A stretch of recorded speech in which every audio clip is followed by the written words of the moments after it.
This is Opie Radio, Sirius 206, XM 103. The show is back. Bill Burr, what's up, buddy? I don't know what that is.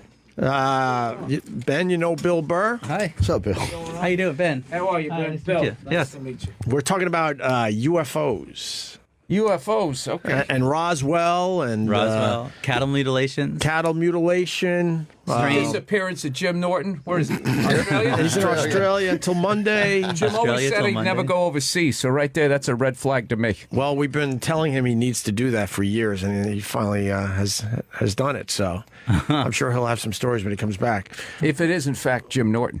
Yeah, exactly. Ben's from Boston as well. I am. Oh, I'm a all right. Boston This guy, is yeah. his man. 18th book. It's called The 37th Parallel, and it's all about the secret truth behind America's UFO highway. Secret truth about America's UFO highway. Do you think we've been visited by other beings there, Bill? No. Not at all. No, because we always go out into space and we find nothing. I find it to be one of the most, Right. Yeah. Well, it's just mind-numbingly boring. All that people talk about is the expanse of the universe and how small we are and how insignificant we are. But if you look at every other planet, we're crushing it. we are crushing it. Like if you had to stop at any other planet, if you had to stop at any other planet, they always make these aliens come here and they're all like, "Oh, this isn't shit." It's like, dude, you've been to Venus? It's just a bunch of gas. There's nothing sustainable. And this whole part of the Well, you hit the spot. The argument would be we haven't gone far We haven't enough. gone far though. enough, right. We're only on the surface of actually moving. Well, we're definitely the best in our neighborhood. I Yeah, agree There you with that. go. certainly. Yeah, There we go. Certainly. But you Hey. have to look. Hey, Opie, fair enough. That's my new expression to avoid arguments. Just say fair enough. Fair enough. Fair enough. We haven't gone far enough. Dude, it works 100%. Fair enough. I love fair enough. Fair enough is the shit. I'm with you. I think a lot of these UFO sightings were military shit we were working on, way before they presented it to the public. Did you kill that woman? No, I did not. We have video. Fair enough. Fair enough. Fair enough is better than No one gets mad. Nobody gets me. Can't get mad, but fair enough. it's better than agree to disagree. I hate that one. Agree to disagree right. is That's the worst. cunty. Yeah, 'cause that's totally cunty. Yes. It's passive aggressive. It's Right. cunty. It is cunty because you're Fair basically enough. saying to the person, you're full Yeah, of you're shit. wrong, but we'll just move Someday on. maybe you'll see it my way. Right. What about I respectfully disagree? Just as cunty? Yeah, I can live with that. I can live with that. No, It we're saying depends. respect. You don't mean it. When No, it depends on how you hold your body. what do you mean Depends. by that? I'm with it. I like it. Yeah, like the way you just said it, you got your hat on. This guy's down to earth. Were you rubbing your? Yeah, I respectfully just. I mean, this guy thinks he's better than me. He thinks he's better than me. If you're just itching your balls as you say that, you're good. Fair enough, dude. Fair enough. That's the way to go, dude. It works. It makes your wife mad though. Really? Because they can't keep being mad at you. It's like, all right, fair enough. But I mean, the Roswell thing though is that one is a strange A very one. odd story. From 1947, Bill, where they said, "Look, we captured a UFO," and then all of a sudden they kind of changed their mind. Changed their Air mind Force quickly. Gathered up the debris from a crash, put out a press release saying we have now in our possession a flying saucer, and then rescinded their own press release, faked a photograph with a weather balloon, and then shipped it all off to Area 51 where it sits today. And there are memos from today that still describe it as the unidentified debris. Do you think because of that debris and what they learned from that, you now have self-parking cars? That's right. Well, people actually thought, I don't know if I buy this, Great but question, that Bill. Mylar and Dude, it's insane. night vision came right after Roswell. The transistor came shortly after that. So all of these things did happen right after that. Those But weren't the German scientists that we were like, the all German right. scientists that we captured all of them. Yeah, but then they could give us all this stuff, so we Yeah. kind of overlooked all their Yeah, murders. we got exactly. We let as long as they were making stuff. For Yeah, us, as long as you can make audio tape, we're good with Right, it. we're okay with you. Exactly. We're like knowing the last 9 years of your life that was a little questionable. yeah. Sewing people's heads together and stuff. But that, look at that recorder this guy made. Right. Well, Well, I it's can interesting. leave the house with music now. Yeah, exactly. All right. Now we're good. It's not all bad. Fair enough. Fair enough. Fair enough. Now I understand the big picture. Call that. Yeah. You had to do that to get your mind around what you really want to work on. Yeah. Yeah. So you think, without a doubt, now how do you... I will say that. I mean, I wrote a story about a guy who went down this rabbit hole and became a big believer. And through the research, I now believe that there's a very good chance something crashed at Roswell that we covered up for some reason. I also believe that there's a lot of more evidence than people would realize, and that things are changing now. We're getting closer to some sort of revelation about it. What level security do you have to get? Like, how many tests do you have to go? How many times they got to send you around the centrifuge and everything before they're just like, all right, this guy's one of us. We can send him in to Area 51? Well, Area 51 is wild. They blindfold the people who work there. They drive them in the middle of the night. They work a little shift, and then they bring them out. Nobody really who works there knows what anybody else is working on. It's incredibly secretive there. And very few people have ever talked about. You sign these lifelong confidentiality agreements where you'll go to jail once if you ever mention it again. blindfold me and I'm driving in, I'm not saying shit to anybody. My whole time is like, I'm just waiting for the gun click. Right. I mean, they didn't even admit that Area 51 existed until WikiLeaks. And that's when we first even heard the term Area 51. It was never existed before. What year was that? A few years ago. No. 10 years ago. No. Everybody knows about it since it No, happened. people have known about it. They've never admitted that Area 51 existed. There's never been an official document. What about Area the 51 documentary Independence Day? Except for the documentary Independence Day. People knew about Area 51. The military never admitted to it. But that was a great documentary. That was amazing. Yes, it was. Especially the second one. You ever see the second one? They made a second one? I didn't see that one. What? You Right. like This part summer. I've never heard of it. This summer, there was a sequel to Yeah, it just Independence came Day, out. like No one 2 saw or 3 it. months Was Will ago. Smith in No, it? Will Smith No, wasn't in it. not even Will showed up. That's a red No. flag. Not even Randy Quaid either, my favorite person. Well, he's off the D. Randy He's, Randy he might Quaid be an should have alien. fucking been in that movie. They should have brought him back. Why hasn't WikiLeaks Gone into this? Well, these released files are pretty secretive, released but these files. people are getting closer and closer to it. And I think that within a few years we're going to get there. You know what's interesting is even the Catholic Church has now changed its official opinion on life on other planets. Well, Did you that's that notice new Pope. He's all progressive. Right. Well, a lot of people think that they're getting ready for what they think is inevitable. So previously, the What's the Catholic Church says inevitable? we're the only game in town. All right. Now the Catholic Church says there might be life on other planets. That doesn't affect Catholicism.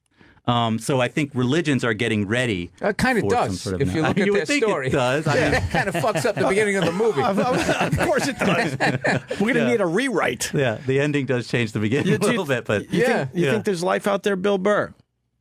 I remember, who's that guy, the black dude, scientist, who just like, you don't even have to be, DeGrasse Tyson. Neil you don't even deGrasse have to be smoking weed. He will freak you out. Like, that guy freaks Love me him. out. The He's great. stuff that he He's talks wonderful. about. Yeah. Love him. So Yeah. good. So we were watching him one night, and I might have been him. It might have been a meme. I mean, who knows? Well, they said that there was a bunch of other Earths out there with sustain. Yeah, so I would think that why not? Why wouldn't Yeah, there be? I think the odds are wouldn't pretty yeah, there's good. thousands of other Earths now, they're saying, or Earth-like planets. And one of them is close enough that we could get there with current technology in 40 years. So it's not that far anymore. Wow, that is the ultimate deciding what your kid's going to do. You know, like when people decide you're going to be a tennis player or something like that. Yeah. You'd have to stick that kid in there. Now. Right, 40 years now. now. Can't show up at like 70, dies of old age halfway there. This is a dumb I thought question. you checked his genetics. Kid was eating the space burgers the whole way there. He was depressed. Space burgers. Yeah, space burger. What second it's in space? Space. I want to eat a space Yeah, burger. Like, right? You never Can't wait watched for the a space Jetsons? burger. Fuck Shake Shack. Yeah, fuck. Burgers I want a next thing. space I want a burger. space burger. That sounds delicious. Do you remember like 2 years ago there was a thing where they were going to ship people off to another planet? And they had like people, like 1 million people signed up. Was it Mars? They were going to do the Mars program yeah. and all these people. They are going to do that still as a reality show. They're planning. Really? People are signing up. It's it's like Switzerland or Sweden. That I forget is who's so doing transparent what they're doing. They're dealing with the population problem, and they're Send them all to something's gonna go wrong, and it's the easiest way ever to kill 1 million people. They're gonna be so far away. There's gonna be no evidence. You can't Exactly. investigate it, right? Yeah. No Yeah, they law and said- order shit. They're Yeah. going to run out of food pretty quick, but they're Well, all I like, mean, they're going to try and they just finished that program where they had a bunch of astronauts in a seclusion thing for a year, I think it was, to Yeah. see what life on Mars would be like. But that's the plan in the next 2 decades, I guess, is Wow. to put people on Mars. Yeah. We won't see it. No, well, what? You're healthy. You're going to Yeah, but 2 decades. I mean, it's probably not even going to be 2 decades. It would probably Probably be be like more than 30 that. years. Exactly. Yeah. Why the hell The would you? shit we're going to miss, Bill Burr. The What? No. technology What are you is starting to talking- really kidding me? take off. No, dude, we were born too late. What do you mean? Because we're going to see, like, the end of our lives is going to be like the end of Earth? a Will Smith movie. So what you wanted to do, like when Mike, That is very sad. you mean, come on, man. Yeah. And they're not talking about another presidential election. They're not talking about the population problem. They're not talking about. I mean, the number one fucking problem out there is there's too many goddamn people. That's what it is. That whole swirl of trash out there in the Pacific Ocean. Yeah. Trash Island. So if they're not going to talk about it, they're just content. I think they're just going to keep going to higher ground and aquifers. Yeah. And then just let us fight it out like the Hunger Games. How many years Thunderdome. do you think we got? Earth. I would think around 2050. That's 2050. Around 2050. That's pretty good, though. According to the stuff that I've looked on, I don't because that's it. Like I'm a scientist. This is just shit. That's all you're giving us, Dr. Burr? That seems low. 2050 feels about Cover right. the post next week. Bill Burr says. Dr. Burr. Dr. Burr. 2050 feels about right, though. non-doc- That feels about right. 2050. Agree to That disagree. feels about right. Fair enough. Fair enough. I think we're still here in 2050. It's going to be pretty fucked up.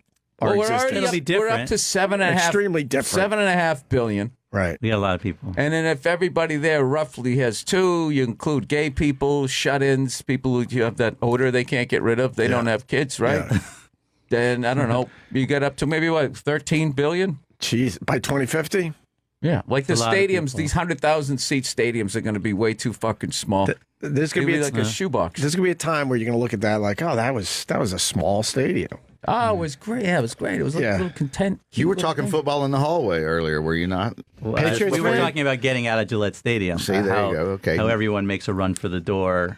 They try and gauge when the end of the game is so you don't sit in the line to Yeah, get they out. did it again with the one. They didn't learn any. Remember Great Woods when they Yeah, first came out with yeah. Great Woods, and now it's called the One the- road. the One Tweeter road in and Center. out. One Yeah, driveway. one road in and out. I know. I remember my time in. And you got to go to the bathroom before you try to get in your car because Right. so many people run out and just go on the side because you'll sit there for an hour and a half. I'm all about leaving early. Yeah. I get beat up for that on this radio No, you show. can't leave early. I'm all about leaving What early. if it's close? What if it's going to overtime? I'm all about All right, it. fucking Dodger fan, pile of shit. I'm all about it. Pile of shit, Dodger fan. Run for the door. Saw you two at Giant Stadium. I was warned. Get the fuck out of there No. early. 2 hours to get out of I the don't parking give a lot. shit. You stay to the goddamn end so of I the missed show. like where the Right. streets have no name or Right, you something. missed Oh, well. when Jesus and Jimi Oh, well. Hendrix came out and they did Oh, a medley yeah. Oh together. well, Jesus. I saw enough. No, that's what you fire up the fucking grill leave again. early. Yeah. They do always put the best That's what stuff we at used to the do end. in Buffalo. You fire up the grill again. You let everybody go, you. and then You you sit leave there. like a gentleman. Exactly. I went to more football games in Buffalo than anywhere else that I lived, and that's exactly what we did. The tailgating would resume after the game, and Yeah. we would hang out for another 2 hours. The and one then, Bills game and then I've- we would leave yeah. all nice. It was like Sure. open Like, highway. he's right. He's Like- right about like it. a gentleman. But that was also for the young too. Fuck. Oh, so now you're just old. I You're was in kinda, my 20s. Yeah, of course you can party 10 hours a day. I'm not saying to keep Right. boozing. I mean, just Yeah. go out, fire up the grill, exactly. Throw the football around have a a little bit. cigar. Have a cigar like a Nice. gentleman. Like a gentleman. Take out a little brandy, put on your fucking smoking jacket. Fair We're enough. all going to die Fair in enough. 2050 anyways. So you only have till 2050, so I'm you may as well use up your thinking time. 2050 is about right, unless we really figure some shit out. 2050, You got- I'll be 82. You got the number. You said 12 or 13 according to the 9.6 stat. billion. Oh, but I also said there'd be 13 billion. Yeah, What's great about this country is I don't think the population is going up from what other people who told me who do not work for the census, Right. people of the That government. our country's not going up. That's what I heard. Well, it's People are harder. stopping It's at hard to 2 have a lot of kids, kids one in or this 2 country. kids. People keep coming here Well, that's a from whole other nother places. thing. Oh, we're gonna take care of that, Mr. Trump. Yeah. How hilarious is that, dude? One time I drove from L.A. I drove from L.A. to El Paso, dude. That is a 2-hour drive going 80 miles an. I mean, 2-day drive. Yeah. Doing 75, 80, just the whole way. Yeah. It's just I just can't get that out of my head that there's going to be a wall. That's Like how long that would take to build? Of course. How long you first of all people would bid on it? Like Right. how long that Freedom Tower? yeah. Everybody wanted that thing to get up. Some people wanted 2, some people wanted. How long that thing took to get off the fucking ground? Took forever. Yeah. With red tape and all the bullshit. That wall will be up in 2050. 2050. Just 2050. in time for the end of the world. And by then, Mexico's economy will be better, and we're going to want to go over the wall. Then they'll make us pay for it. That'd be lovely. That would be That's too good to be true. That's the old reversal. That's right. How would that be too good to be true, man? I don't want to pay for it. No, well, I'm just saying in an ironic sense that we are fucking with them forever, and now if we want fajitas and guacamole, we got to fucking sneak our way in. I think that is absolutely there. wonderful. That's the only, we can't cultivate that. No, you can't. That's my favorite favorite part of America is Mexican food. It's one of my favorite parts of America. I don't. You know what's fucked up is that their Coke actually has real sugar and ours doesn't. So you got to get the Mexican Coke. And clearly, we came up with it. We outsourced it. Yes. What happened to our sugar and our Coke? What Mexican soda has corn the syrup. real Corn syrup. Oh, right. Do you remember in the late 70s when like that Sun-Kissed Orange came out? I used to love Sun-Kissed. It tasted amazing. And then Yes. all of a sudden it just sucked. You're right. That's what happened. So it gave you Fanta- cotton mouth, remember? All of a sudden when the soda started giving, your mouth wasn't right after you drank that shit. Yeah, so Fanta, the Mexican one still, the orange one still has the real sugar. So I drink that when I smoke a cigar. A little sugar, a little smoke. Perfect. That's nice. That's an odd image, but cool.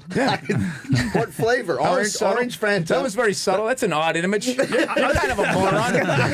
No, it's just I'm trying to visualize you with a big. I love the symbol and the of- can. And this is the thing. It's a can of Fanta. No, it's, like the, a it's Romeo the glass Juliet. bottle. It's the Okay. glass bottle. This what's funny is everybody comes over my house and they're like, dude, what the fuck are you doing? And the second they see the bottle, it's that child sense memory. They're like, dude, I want one of those. Give me one of those. And we're all sitting out there like we should be playing marbles or something. I love the symbol of your success. Obviously, Bill is just fucking huge. Is a cigar and an orange soda. That's awesome. That's what I said. That's a wonderful image. I said odd, but I meant that's a wonderful When image. Burr thinks of his success, it's a cigar and it's a Fanta. Dude, I'm telling you right now. I did this gig in Calgary, and this guy who owned a cigar bar. He's the one who hooked me up with the whole little smoke, and then he was drinking this liquor. It was really sweet. I'm like, dude, what the fuck is with this? He goes, I go, why don't you drink a scotch? He goes, we already got the smoke. He goes, smoking is smoke. And all I kept thinking of was, remember that movie Big Night? Yeah. Tony Shalhoub. And, where the lady ordered spaghetti and then a side of mashed potatoes. Right. And the chef wouldn't do it. He's like, it's a starch and a starch. yeah, I'm of not course. fucking doing it. Right. So that was it. Sorry, I'm getting away from the Area 51. Oh, no, Ben's okay. I think Ben sold a lot of books today. I would definitely No, I'm read serious. that. It's a wild especially story. since there's a free one for you later. Plus, right you know what I here. like too? It's not that long. No, none of my books are made to read on the flight to LA. Is that right? It's like I don't write a lot. And words. Ben, it's on Audible, which I'm a huge fan I of. did the voice too. I'm a there's huge pictures? fan of Audible. So I did Oh, the there's audiobook. pictures. So And it has there's- a lot of pictures. you mean in audio? there. It's got like Audiobooks UFOs, are- a You lot said of cattle Audible. mutilations. the name of it. Audible.com is the app. I was for picturing Peyton audiobooks. Manning There's a lot stomping. of cattle mutilations. Omaha. Yeah, it's like I don't want to read this, and then you call it audible, and somebody else comes in. It just tells you about it later. I also like that there's pictures. There's some For pictures someone in like there. me, it's really difficult for me to read. The Yeah. pictures are like a nice break. You know what I hate about you authors, though? You have a whole bunch of pictures in your book, let's say, like 10 pages in a row of pictures, and you go, oh, 230, that means after the pictures, I'm going to be on 240. Oh. And then you turn and you're on 231. You don't count the No, you don't pictures count as a those page. pictures. Oh, that I is know a what you're bummer. saying. Yeah, Although- but if he does that, Yeah. then real bookworms feel like they got ripped off. Yeah, you want more pages. No, some of the authors pages. understand that, you want to No. break in your reading and, I like and you a can really pop short out. chapters. I'm trying to get shorter. My Yes. goal is 1-page chapters. Dustin I'm Hoffman. going to get there eventually. Richard Dreyfuss. Richard Dreyfuss. Been thinking it the I whole get that. time. Dead on, I dude. get a lot Dead of on. Richard The whole Dreyfuss. time I'm going, this guy's famous. I've been getting that I a know lot. this. I was too Richard scared to say it. Dreyfuss. Yeah. Yeah, Oh, it's you the know, glasses. certainly. I got you. Right. Yeah. Mr. Now, Holland's Opus. With the glasses. Yes. Mr. Holland's Yeah. Opus. Yeah. It's over. Not Jaws, Mr. Holland. Matt Opus. Hooper. Matt Sorry, Hooper. Jaws. Yeah, Jaws. No, Mr. on Holland, a the cold... older Richard Dreyfuss. Well, We're going real old. Their hair is a little A gray. little older. Yeah. A No, little I past, agree. A little I- past Jaws, I would I like give it. you. It's All you need to do is What was put the on next the knit movie after cap. Jaws? knit cap, and then then you got there's no Jaws. boating accident. Then it's and Jaws. He you had a got there. beard, I think. A beard. He does have a beard. A Give little me bit. Richard Dreyfuss's Wikipedia. Yeah, I got. I've been getting a lot of Richard Dreyfuss. I'm going to go 2 movies after Jaws. That's Like you. a doll's eye. That's Nice. you. You're like... What about Bob? Go Was that- Goody wasn't he- Crab. What about Bob? You're And he like... got the about Baby Bob? Steps book. Wasn't that? What about Down and What out about Beverly Bob? Hills. Down and Out Beverly Hills? Yeah, wow, that's all right. That's the one that brought that's him 10 back. years One? later, 11 Wait years a minute. later. Yeah, you gotta go. you're about Down and Out in Beverly Hills. Was that the Down and Out Marissa Beverly Hills. Tomei Richard Dreyfuss. naked? That's the Richard Dreyfuss. Marissa Tomei was naked in that? In Down and Out? I think so. No, she was Wow. naked in The Wrestler. Wait a minute. What's the blonde in that? Looking good in The Wrestler, too. Looking good. Bette Midler. No, I don't think you mean Bette Midler. I don't know. I'm thinking of a different movie. I'm thinking of Slums of Beverly Hills. Yeah, Marissa Tomei's one of those hot forever. Oh yeah, Slums is Alan Arkin and Natasha Lyonne. Natasha Lyonne. Yeah, that's one of her debuts. Right? Yes. Oh, so you might be thinking that. Short That's right. tits. That's Slums of Beverly Hills. Great movie. He Wonderful did movie. Bringing Down the House, Bill. I was one of those finished from day one. I was calling back to something I said a minute ago. I said she's one of those hot forevers, and I was like, I got to explain a joke here. That's never good. No. No, it isn't. I don't know. Ben, Yeah. thank you. I'm going to read this book. Thank you. I hope you do, and it should be fun. And I hope I see you in Boston at some point. I haven't been to Boston in a couple of years. No. I used to get up there once a year. I love it up there still. Yeah. Yeah. You still living up there? I live there in the middle of the city, and kids go to school, and little Dude, kids you now. wouldn't believe like the neighborhoods that have blown up. Like Really? Somerville now is like Somerville? It's Oh, like it's beautiful. Crazy. Really? Used to be Look at the Somerville, waterfront. right? Yeah. You see the waterfront area that used to be nothing. Now it's massive, and everything's is exploding. They in that stuck city. all the traffic Yeah. underneath. It looks like Dubai. There's so many cranes. Did they open up the Continuous. Big Dig finally? The Big Dig. Well, I That's don't been- know if they that's opened been a few all of years. it up. Oh, they're There's still pieces of working it. on the Big Dig? Well, I don't know. I think they kind of just stopped. I think they got as They just far as ran they out of could well, money. the thing was is they didn't add any lanes. Right. They just stuck it underground. I So know. then the Underground. federal government was like, so this was just a big aesthetic. I Right. say that right? Project. Right. So then they got mad and it's like, well, we already built it. So And You know, that's the it. first job I ever had right out of college, I worked for Channel 7 in Boston, and I had to do a documentary on the Big Dig, and it was called The Big Dig, Dig It. That was the first thing. That was my first writing job, was to write The Big Dig, Dig It. And it was the worst thing. I had to interview bridge engineers and tunnel makers and the guy who does the lighting in the tunnel. You get called a faggot a lot. You know what? As I remember, I did. I did. It was that kind of scene, and it was Dig it, it was faggot. a tough story. Did you get to go underground when there was? Yeah, I got see to that see would it, be cool. dig it. But no, these guys, these bridge engineers, I mean, they really believe in what they do. they they think better.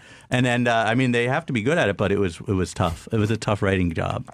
Yeah. Yeah, but I do remember it. Yeah. All right, with that, and then fast forward, you're on your 18th book. Yeah, New York Times bestseller. Thank Two you. times. Yes, and thank you so much for having me. hey, dude, at love that going point, on. you got to feel like I'm never stopping because like the big thing is writer's block. If you get up to 18, you're just like, gotta be done, Yeah, yeah. like I'm supposed to do this. yeah, I mean, I like doing it. It's been a fun journey. You had me on 10, 12 years ago. First book. We've talked about almost every one of your books in Yeah, the the last. Facebook story. He's bringing down the house with Kevin Spacey, the counting MIT cards, kids, the the MIT. movie. Oh, I 21. read that book. That was a 21. great. That was That was a him. big That was a Boston, great book. And then also And I plowed through that, and I never do. I plowed through that book in about a day and a half. his books are Do you great. gamble? Yeah.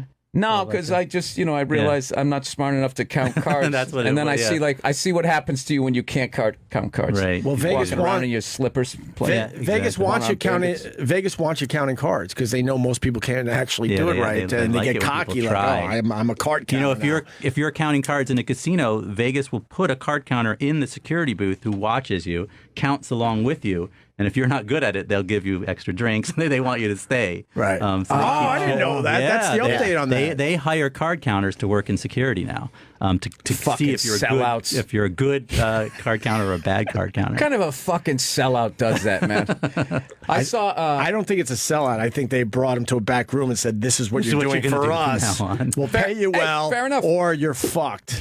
Right? Right. Well, that happened in the, I would assume there's some strong arming going in on. the 90s. That definitely And then he happened. did. What was the name of The the book? Social Network. Social. Accidental Billionaires, about the Facebook story. Okay, I saw that movie. And that was That's a him. Boston. That was based you? Story. Yes. That was me. I wrote Wow. the book. Yeah. Got an idea for the next Stephen thing? King must Got a have little must be teaser? hearing I have footsteps with this my guy. next Huh? thing is Boston based too. My new book is See? called Woolly. Comes out next year, and it's about the de-extinction of the woolly mammoth. A scientist at Harvard and his team are bringing the woolly mammoth back, and they're going to populate the Siberian tundra, which is a place called Pleistocene Park, which they've built, and they're going to have 80,000 woolly mammoths running around. And this is real. They're on the verge. Yeah, They've real already got a stupid. mouse with woolly mammoth hair, and they can make little woolly mammoth tusks. And it's all about genetics and how it's, like your That's 2050 great. thing. That's great. We've already genetically altered the food. Now let's Now we're fuck gonna with make the livestock. we're gonna Let's- de-extinct And creatures. how close to the original will it be? Well, it's gonna elephant will give birth to That's a woolly right. mammoth. Yeah, I heard they were using. So the it will be elephant. an elephant with woolly mammoth hair. The size will be bigger. The tusks will be different. The blood will be different. So it'll live in cold temperatures. But it will look like a woolly mammoth. What's and, the benefit?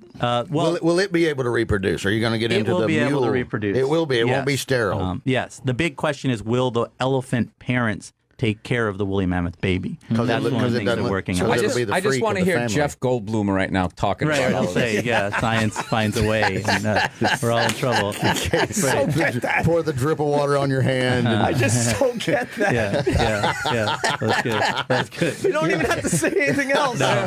You can already see the movie. It's in a woolly mammoth. So what's going to take us out? Woolly mammoths or No, robots? woolly mammoths are good. They're I'm gonna gonna help go. us. What do you think Why? takes us out? How are the woolly? Wait. How the woolly mammoth's going to help us? Yeah. I'll tell you. You want me to really I'll Yes. get into that? So this is the theory. So there's this crazy Russian guy who has this thing called Pleistocene Park in Siberia.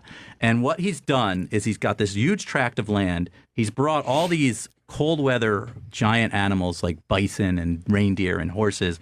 And he's got these World War II era tanks. And he's been pummeling the tundra. And what he's discovered is that, so if global warming, the whole world is warming. The tundra is this massive time bomb. It's full of methane and carbon. When that melts, it's like all the forests on Earth burning 3 times. And it's about to melt.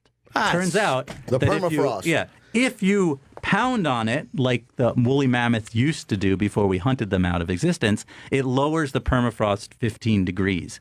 So you can extend the permafrost by 150 years by putting a herd of something on it. We're counting on the woolly So that mammoths to theory save is Earth. they're going to make woolly mammoths to Stomping do out it. global warming. And you know, the other reason is because we hunted them out of existence. So if we bring them back, there's this whole, you know, we're fixing the things that we screwed up. That's the idea, anyways. As we take out the rainforest. Well, you don't need that. On the other side. Right, potato. Right, exactly. This seems But that's the book dangerous. that comes out next year, Woolly. Very, very cool, Good man. name. And we're I doing feel a like movie your, with that as well. your 18th book, your ideas are getting a little flimsier. Started with the social network, and then it just keeps I getting went weird. from Facebook to UFOs Yeah. to woolly mammoths. You're killing in the beginning, then out of the Bigfoot, gate. tribe of Bigfoots living in on a foreign cards. planet. I like it. I went from Vegas to Facebook to UFOs to woolies. Yeah. I think it's going upward. You think it's going down? We think you're losing your mind. I think you need to. I don't know. I like Surely. it. I like the direction you're going. Yeah, I like exactly. those See, he movies does. better. Right. I'm a big fan of Ben Mezrich's books, for real. The Woolly Mammoth one sounds awesome. And this one I definitely will. I'm not going to read it. I'm going to listen to this one. Yeah, that's good. That's good. This will be a quick I think this listen. was a fun one. And I already looked it up. Only a little over 6 hours. Nice. And then I put the Audible app on 1.25, and then it knocks down that 6 and you can change speed it up. Yes, but you got to figure out. You know, some people you could speed up and it doesn't affect. Well, it's it my too voice. much. I don't know. I haven't heard it. Are you reading slow or fast? I talk pretty fast. Then I'm fucked. I'm gonna have to keep it at 100. But I don't know. I tried to stay under control. Fuck. Yeah. That's a flight to LA, though. About 6 6 hours. hours. Amy Schumer, I was able to get up to 125%. She talks That slow. knocked off a good hour of the Not Audible read. did she read the whole thing? You Yeah, gotta she read, did you gotta it read herself. your own book back. Yeah. Yeah, but someone like you, I would love to read one of your No, books. no, you wouldn't. Why? Do. I can't read out loud. Oh. That would be funny, though. I get That would be even I better. stumble over shit. and then you could rant. You could go off subject. Rants off. That would be I couldn't beautiful. Yeah, I'd love Corolla that. did Yeah, that. exactly. That would be cool. Amy was in here recently, and I told her she was a very good reader. I don't know if that's a great compliment, but I appreciated a good reader. Yeah, but you got to put the fast speed because she talks about getting molested. You a want to lot. get through that Yeah, fast. and Speed through that goes that part. slower. Yeah. Let's go fast through that part. But all right, we got to take a break. Thank you Ben very much. Mezrich, always a pleasure. The secret truth behind America's UFO highway. We're talking about the 37th parallel is the name of the book. Thank you very much, guys. Great seeing you. Anything else? Your Twitter? You're good. I'm Ben Mezrich on all those things, but yeah, Okay. I'm happy. I love coming, so thank you so much for having me. All right, I would have you stick around, but we need your mic. Matt Oh, Pinfield's listen, next. it's all yours. So get yeah. the fuck out of here, all right?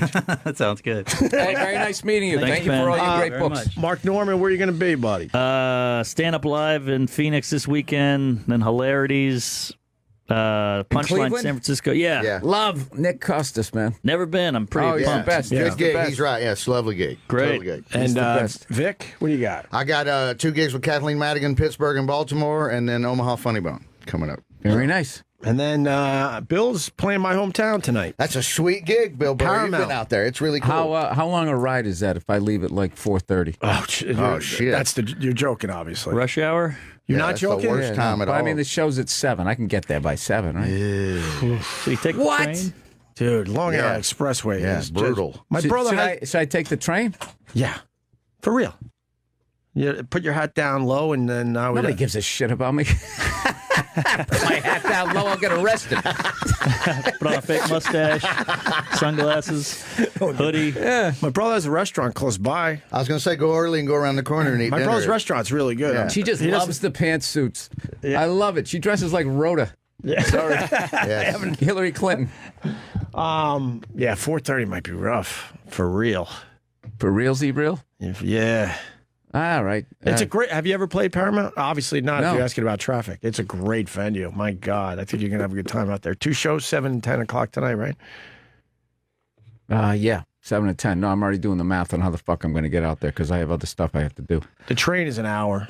Oh, that's not bad. Is the stop close to the theater? Yeah, Yeah, right around the corner. It's not it's far. 10 minutes. Then how do I get back though? Train, or maybe Uber. Uber back, car back. Yeah, town car. Ooh, town car. I got a few family members. Maybe I can get one of them Call to drive you somebody. back. Get the cook. I got a bunch of family. Yeah, Get an intern here. I'm going to figure that out. Oh, shit. Look at that. Yeah, that's a long way. Yeah, you can't be Oh, gambling. Jesus, you can't be that's gambling with that on it. like in the Hamptons. If that goes wrong, it's easily 7:30, 7:45. If it goes wrong. Well, you got an you know, opener. the opener stretches a little. Who's opening? Vinnie Mark. He doesn't have that much time. No traffic. No traffic. That's about right. It's an hour and 15. Okay. No, I mean everything has to be perfect. Train it is. He'll have to do the straight jacket twice if you. The train is barely an hour. 4 hour by bike. 4 hour by bike. 11 hours walking. Should have brought your helicopter to town. That's 36 miles. All right, cool. All right, now I know what's up. All right, listen, we're gonna. You're sticking around for a while. Yeah. Very cool. We got Bill Burr and Mark Norman, Vic Henley, and Matt Pinfield wrote a book. He's coming in to say hi too. So stay where you are. Got Bill Burr in studio and Vic Henley and Mark Norman. Hey, hey. And Matt Pinfield's outside the studio. Yeah, we got to get Matt right in. If there's anybody that knows the most about music on this planet Earth, it is this man walking in here We right should now. quiz him. Oh, shit. You can't stump him. I know this Look, guy. Yeah, you can't How are stump man? him. We got to try to stump him. We He's got to a play legend. music to see if he can name it. See you, man. He knows every song ever. So how are you guys? I don't think we could stump him. You can't. You think we could stump you with a song? You could. Vic is good. Yeah. Now, I'm not this good. Vic This Henley, is Jesus he's good. And he's You know what I modest. mean? You know, And he's modest. He's like, you could. Vic, You could. write You down. know, I mean, No, I'm I so couldn't. psyched to be hanging with Yeah. all you guys, man. Mark, I mean, Wait, I like Mark's idea. Write down 5 songs. Just Right. go Me? 5. I know. Okay, it's- all right. All over the road, It'll take too. me a minute. Okay, it'll take me a minute. All right, give me but a think couple it seconds. over. I'll think it We'll over. talk to him about his book for a little bit, and then we'll We're not gonna we'll try stump to him. stump him. But Come on, it's 9:15 in the morning. Let the guy sit down. we're just trying to fuck man. Everywhere he goes, you know this happens to him. Everywhere he goes. Oh, exactly. Who was the first bass player in Cinderella? Yeah, you go through that, but that's cool. I'll break out some prog rock. You're Yeah. fucked. Dude, which frog? I don't know much of it. I know King. He's already got you. I'll go King Crimson, Procol Yeah. Harum. Yeah, from I think Rush is in that group. believe it or Rush, not. yes, ELP. Queensryche, ELP. That's what we did on F is for Family. We had one of the characters was into prog rock I know. because disco had been done to death. And everyone F was is- into Zeppelin. So Right. Kevin, the character, we were like, we got to get him into all this prog rock shit and unicorns and all this stuff. So Yeah. funny, man. That's great. Yeah. So what bands was he into? Is it like it was? Yes. Was he going super deep? But we can't use actual names. So it's just the band he gets into is just sort of an amalgam of all of that type of crazy. Wait, if you Yeah, use that's a cool. band's name, you got to pay for that nowadays, or Dude, you can't believe some. Holy I tell you, fuck. and a lot of these, not to get sidetracked, but so many of these group, these management teams or whatever that own the music or make these decisions. Yeah. they have so many songs that are so priced way out. Like they'll want $50,000 to just play a little piece of some obscure goddamn song. It's just like nobody's gonna pay that because they'll go for the more known song. of course. I was like, if I had that song, I'd say $5,000 a whack. and I get it in 10 shows in 2 seconds. What song did you really want? And then they told you the price tag. You're like, oh, fuck. Oh, dude, there's been so many. Name a few of them, Bill. That'd be great. Please. I want to hear. No, you know why? Because we've been trying to go more like obscure. Yeah. Like we don't want to do like Born to Be Wild and all these ones that have been done. You know what? You guys are going to get me here, but all right. I'm not. This is why I don't do what you do. I can't remember, but I'm always like, that's a great song. The opening of the show is great. The beginning, come and get your. Yeah. I haven't heard that song in years. I saw the show. I was like, yes, I love that song. Redbone. There you go. 1974 Epic Records. All right. Bring it back, baby. No, that's good. That's the the record shit. company. Yeah, that's the best. The Or the old label, school I should guys say, who can say the label. Yeah, because you still remember staring at it on your turntable going around. Did they do the Witch Queen of New Orleans? Yeah, it was their other hit. Yeah. You're not going to stump them. You You don't even have to come up I with love songs. that. I love that. The Witch Queen of New Orleans. Yeah, it's great. Marie Laveau. They were an all Indian, American Indian band. Yeah, Native You know what I American. mean? Native American. That was the hook. Matt, I got to tell you, all these things that I've done, my insane, improbable rock life, read it in 3 days. Love this fucking book. Oh, that Loved means it. the world to me. When you tweeted about it, like the first 70 pages, I was hooked. I mean, yeah, it really did my heart good. I have to tell you, I was just so excited. If you to love see that. music, you got to get this book. And then you got the radio angle in there, so of course I'm going to love that part of it. Yeah, and then the MTV experience, and then you're working for a record label. That probably was my favorite part of the book. You're giving the ins and outs of the record labels. Holy fuck! This guy got fucked over. He had the Killers. He discovered the Killers. Really? Yeah, pretty much. It was one of those things where actually, and that's, I mean, a story. I see how you're sitting there fidgeting as you're talking. They're like, all right, we can fuck this guy. Yeah, here we go. Yeah, Bill. Oh, listen, guy's smart. He's sitting there. He's all about the music. He's got the passion. It's like, oh, this guy's got no shark in his blood. No, here's the funny thing. I mean, it was one of those deals where, there's so many people involved in the signing of an artist. At a major record label like that, it's about everybody coming together. And, there have been times you'll lose bands because another label will outbid you $20,000 for a band. And there goes your kid's college fund. You know what I mean? Because, but the Killers thing was amazing for me. At least, like I said, it wasn't amazing. You wanted to pretty much jump out a window.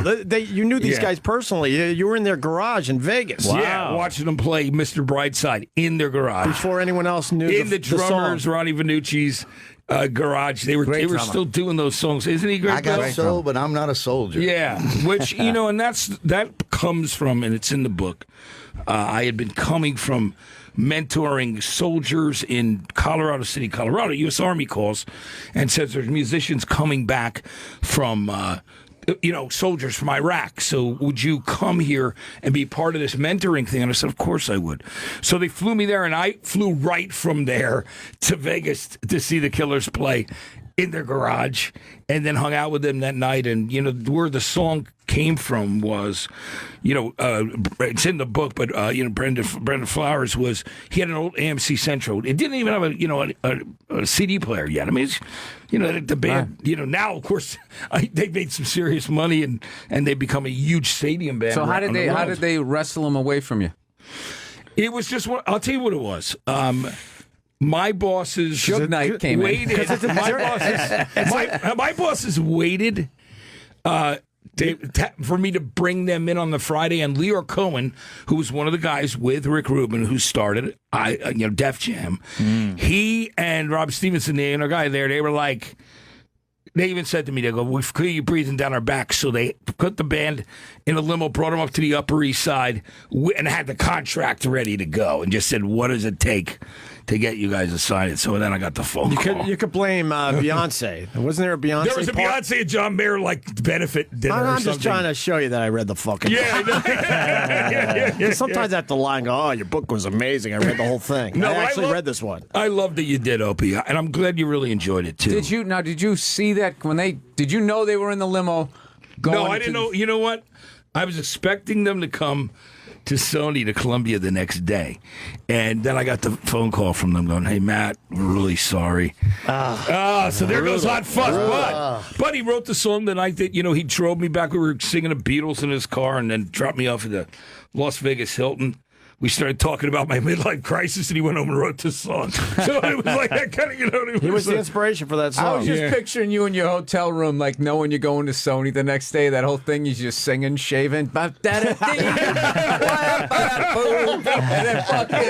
literally, they're up there just fucking you over, and you get that phone call, man. That'd be a great scene in a movie. Oh man, like just cutting back and forth between the two of them. You know, it's have you ever figured out painful, how? Have you ever figured out how much money that cost you not getting the Killers in your own head? No, that record sold probably 10 million copies worldwide. You know what I mean? So if you think about, even if you get a point on the record, you know, like I said, my kid's college fund and my youngest daughter's. Do they call you every 6 months? Once again, we're really sorry. Apologize. My bad, They're up to like 30 million. They give you some who gives a fuck gift every Christmas. Bottle of fucking Are you in the champagne. liner notes at least? No. I mean, But you kept in touch with the guys over the years. Yeah, I've been friends with them ever since. I did like the radio specials for Sam's Town. Yeah. And I actually handled it in the way you would handle it. I called up Rob Stevenson and said, congratulations, and Leor. You know, I mean, what else at that point was I going to do? And, you know, people at my label were like, you're talking to those guys. Fuck them. You know what I mean? And I'm like, man, I mean, I can't, because I wear different hats. That probably made it worse for them. That you were nice about it. Yeah, maybe, you know. Jesus. But it was so, you know. Do you at least get the credit? Like, I saw him. I had the eye. Yeah. Nothing. Is that anything? No, don't mean shit. Now, have you ever run into Rick Rubin or any of those guys? Who were the guys that did, like, you know, what's it going to take when you were sitting there? Oh, Leor Cohen. Oh, yeah. You know, I stayed friendly with him. I mean, in fact, Leor even tried to hire me at Atlantic after he left and decided it was running like the whole Warner Music Group. He tried to hire me. But the next time you guys run into each other, you haven't talked, like, how does that conversation going down? We're always, you know, listen, it's one of those things that you know, these business friendships with, you know, people that work in the music business, it doesn't make any sense to have any kind of animosity, and I didn't. You know, it's just like it is what it is. You win some, you lose some in that business. So that was a biggie. Yeah, I know, it's true. Is his name really Leo Cohen? Leor Cohen. Oh, Leor. Yeah. Leor. Yeah. But he was I was going to say that. He always liked me, trying to hire me, you know, after I was out of Columbia. So you got to give him that. Leor. You know? That's interesting. I've never seen that name. L-Y-O-R. Well, he and Rick Rubin started, you know, Def Jam, signed Beasties, LL Cool J. Wow. Very, very, you know, like, you know, and things like that. So, wow. This they're smart guys. The stories in this book are great. You got to tell the David Bowie story here today. The one where he invites you over to his apartment. Yeah. It blew my fucking mind. Yeah, that was amazing for me because he was one of my all-time heroes as a kid. I loved Ziggy Stardust and Diamond Dogs and, you know, Hunky Dory and all those Diamond records. Dogs, great album. Isn't that a great record, man? Yep. It's unsung great. You know, And I'm a classic, you know, after David passed, I heard Marilyn Manson talk about somebody recommended that to him, and I was like, all right, well, if he liked it, I'm going to put it on. I was like, fuck, this and it is was a great right? album. It's Yeah. really dark. It's a dark record. You know, he was going through this period with Diamond Dogs that, you know, as Tony Visconti, his producer of the years, likes to say, it was a pretty dark period for David. But I love that record, and I was about 11 or 12. It was my birthday when I got that album.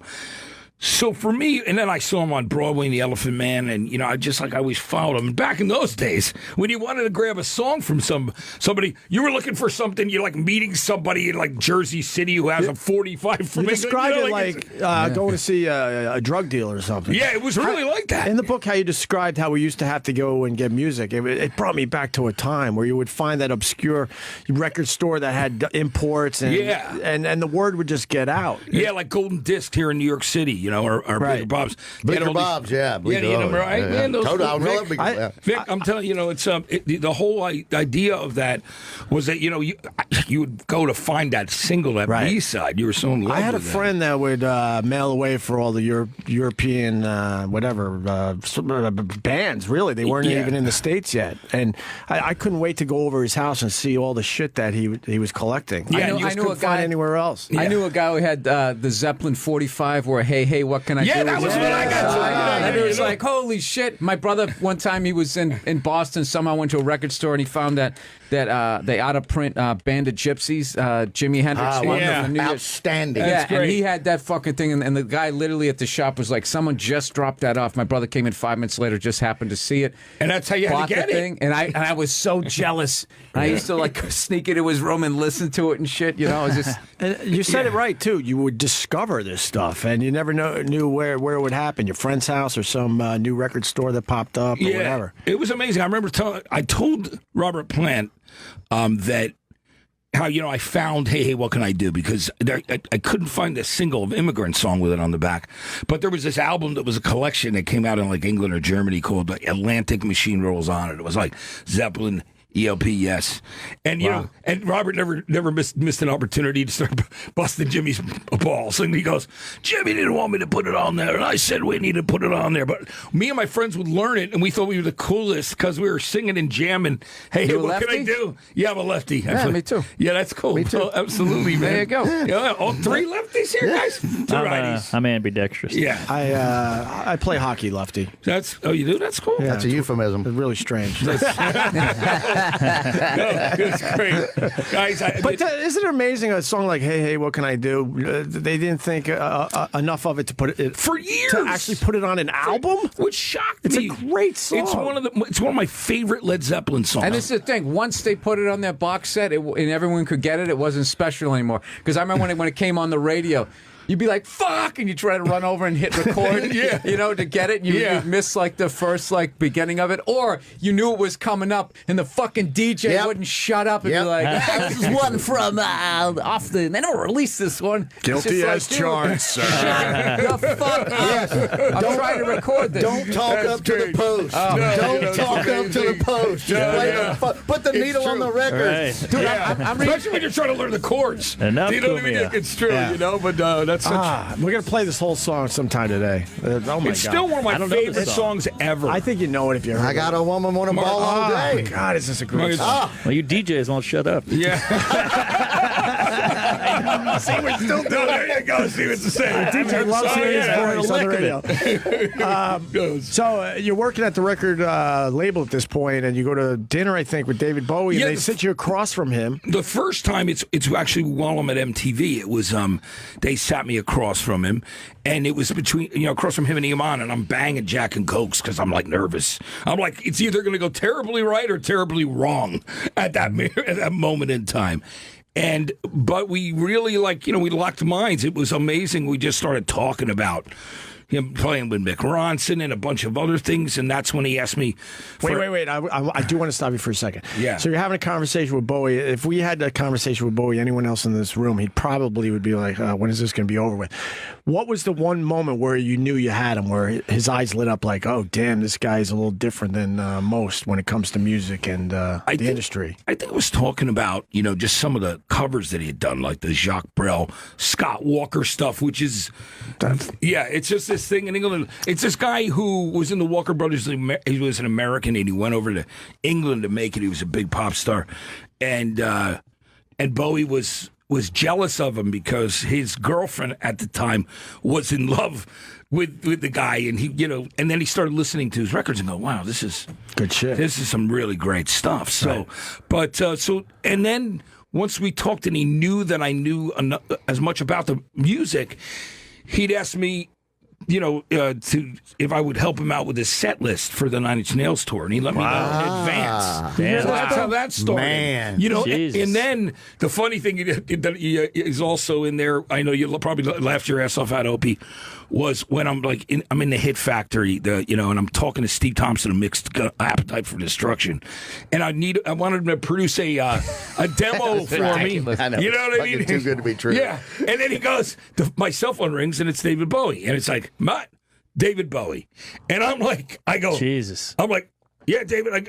And the funniest thing in the world is my response was ridiculous.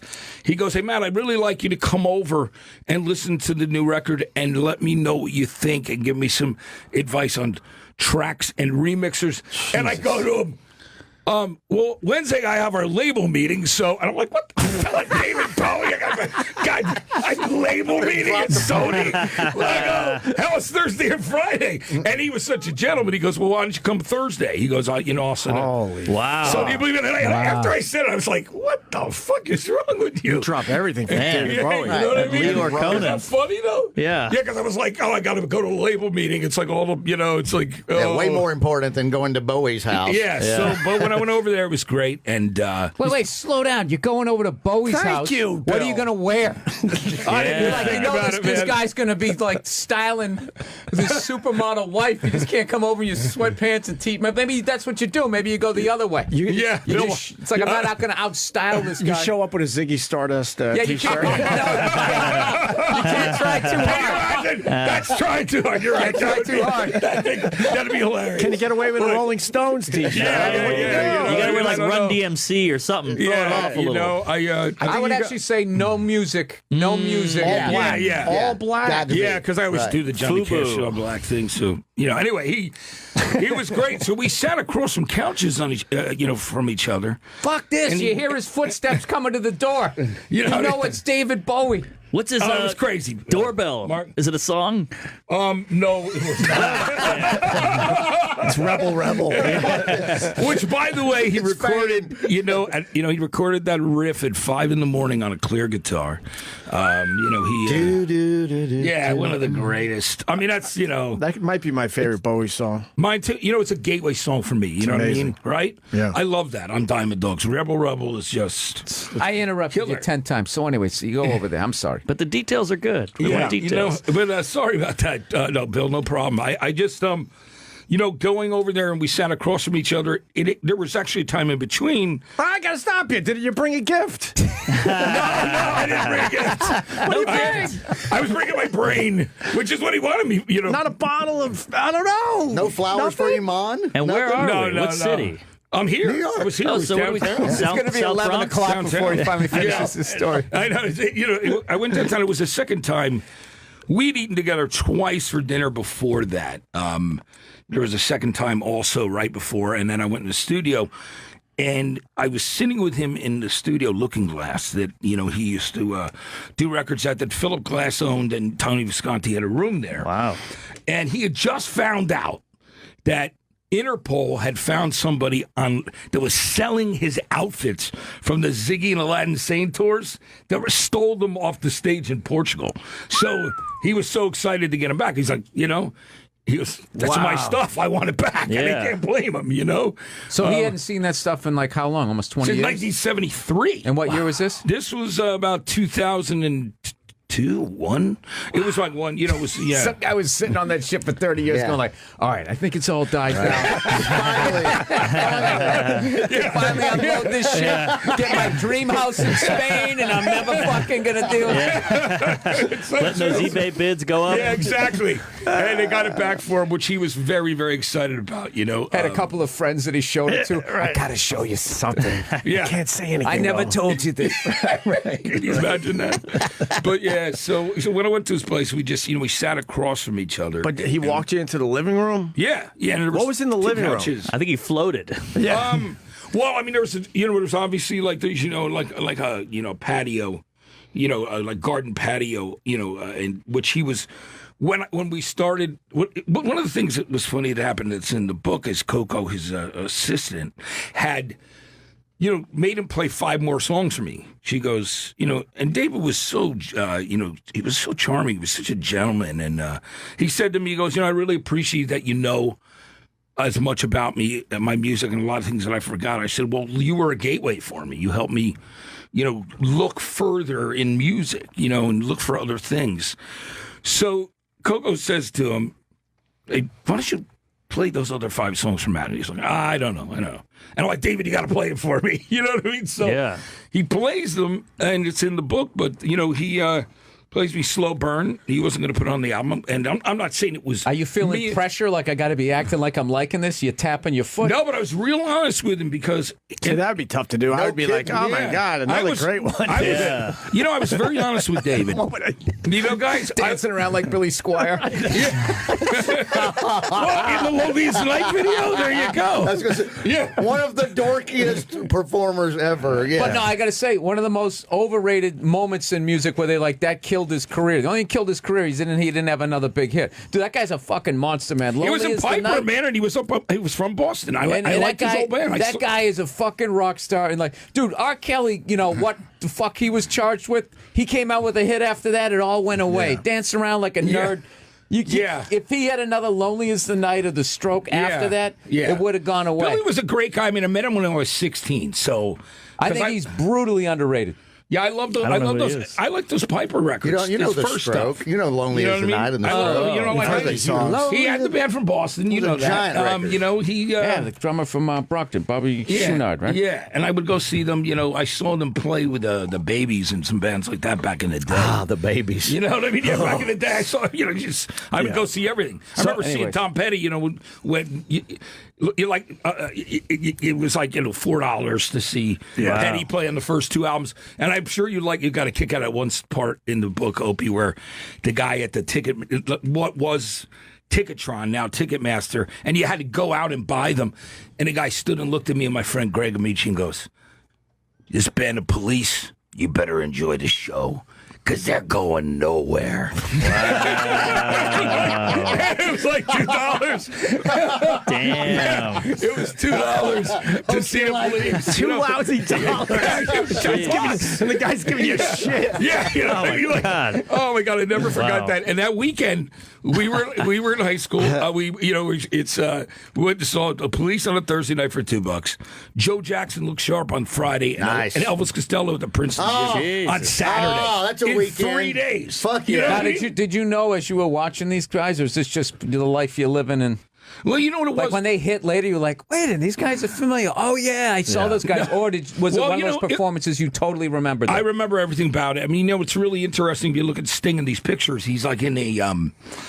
He's like in like this like green jumpsuit. And he looks like a baby, you know. I mean, everybody, he's so young at the time. But in that period of time, as you know, like in punk, post-punk, and rock, it felt like there was a new band coming out every day. You know, there was like.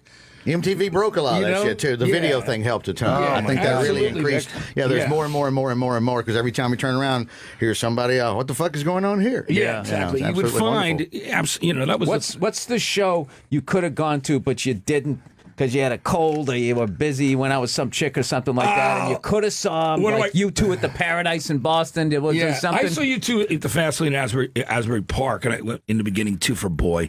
You would see all these bands, and they would do their single twice. Like the Police did Can't Stand Losing You twice. And you two did I Will Follow. Right? Yeah, because they just didn't have songs yet. Yeah. Oh, wow. You know what I mean? That was what it was about. I don't want you to move on from Bowie yet, because then he's playing these songs for you, and he's pacing. Like there's David Bowie pacing. He's pacing in front of me. He's nervous what you're going to say about his music. Yeah, he was. Isn't that fucked up? He was actually pacing and going back and forth out onto the patio with a cigarette because he chain smokes. He has all. He had all his life, and he comes in the three songs that. And I remember it very. Of course I remember it. It's where everybody says hi.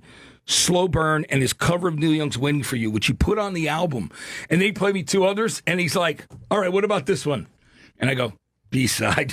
I told him the truth. Wow. Can you imagine telling Bowie B-side soundtrack? Wow. And he goes like this. He actually was happy, though. Like, he had this sigh of relief, and he had his two fingers across his forehead. You know what I mean? With the last two songs. And I think you also told him soundtrack. Yeah, I said soundtrack. I really said soundtrack. To David Bowie.